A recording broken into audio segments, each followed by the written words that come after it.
For the past 4 years, I've worked 10 to 12 weeks each year in Brussels, researching trafficking of women, and most of the time attending the women's rights and gender equality meetings, and also becoming a member of New Women for Europe, and also working with the religious of Belgium. And it was a very, very interesting time.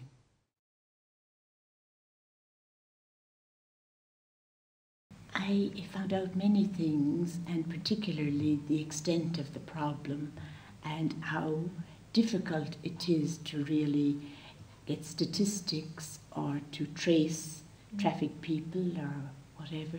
I also found out that the different people and different countries that are working to combat trafficking, and this was very consoling.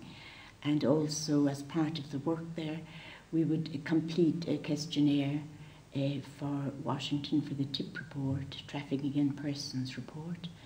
But mainly it was information that would help our sisters who work in the 14 countries in Europe.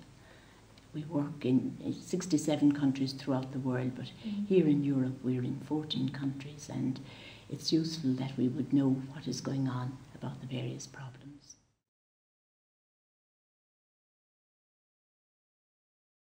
Well, in Ireland, we have an office with 12 staff, full-time staff, and in the past, a little more than a year, they have dealt with more than 100 trafficked women of various nationalities.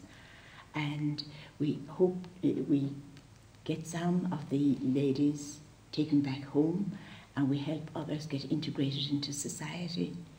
And now, just since earlier this year, in the month of May, there was new legislation passed in Ireland, and there was a group of sisters who were instrumental in helping to get that passed.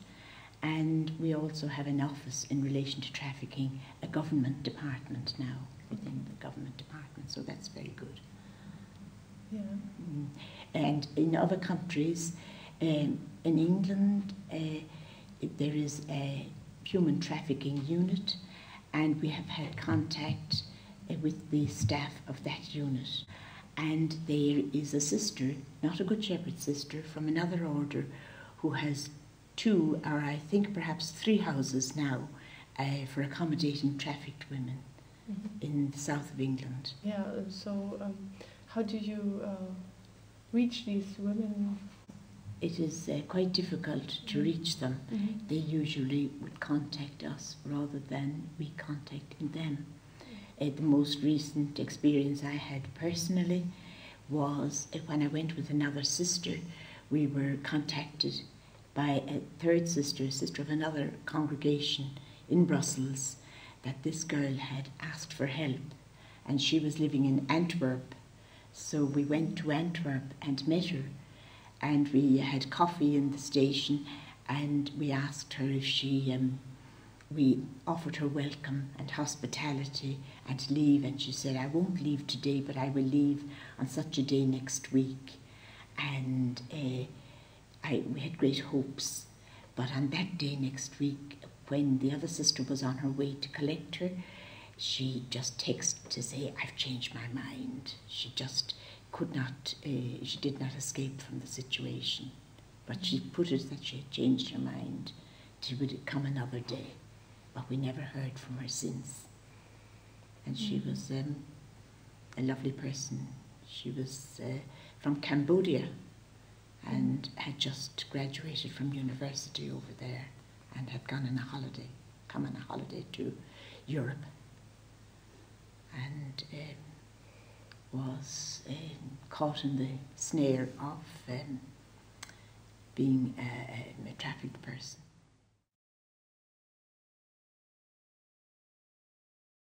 It works that the person is not free, their papers are taken from them, and they don't have money, so they can't make contact with people. And it's, they're literally captives, and sometimes the term slavery is used, and there was a lot of work done during the year in England when it was the 200th anniversary of the abolition of slavery. there was a lot of work done that year to say, just a moment, slavery is not completely gone. It's here in the form of trafficking.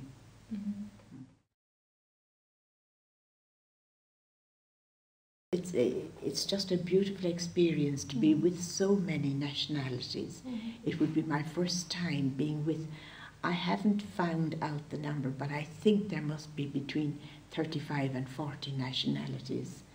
And to hear each one speak and showing a focus on our particular work, which is the work of compassion and reconciliation among people.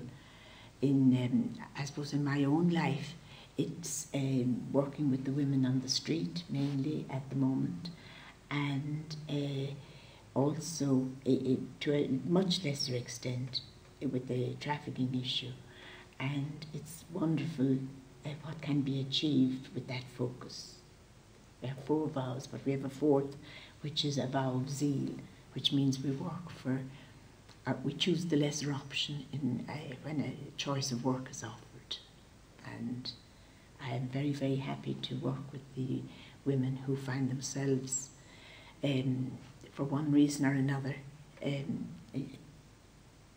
taking a time on the street where they make themselves available for prostitution.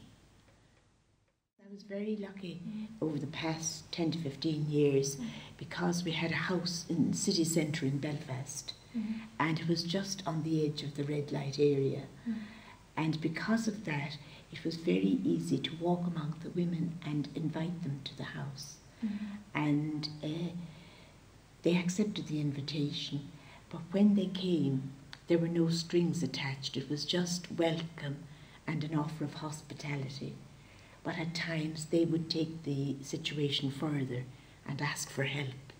And this was absolutely wonderful. When it came from them, we never imposed solutions. But when it came and they asked, if can you help me exit the work?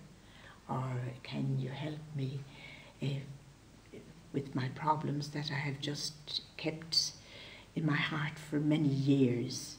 Well, then it was lovely to offer that help and let them talk out their problems in a comfortable situation, and knowing that there was confidentiality and that the kindness and compassion of the Good Shepherd would be extended, not just by me, but there were 1 or 2 sisters in the house who would always come and meet the women if they arrived when I wasn't there, and they would offer them hospitality and then contact me and I would come along. So it was, I loved the work. I like it, I love it still, not as much involved as I was, but I love it still. If a woman, if she tells her problems, it is actually a healing for her. I'm a great believer in my life, and having read quite a lot, and because of my background training, that pain looked at heals. And that has been very true in the work I have done with the women. I think of one particular case at this moment is Zoe, who was filled with pain, stored up over many years, and great hurt had been endured through being abused right through her childhood, and unspeakable suffering. And when she was able to share that and understand that it was heard with compassion and caring, it actually enabled her to turn her life around and to become a very positive member of society.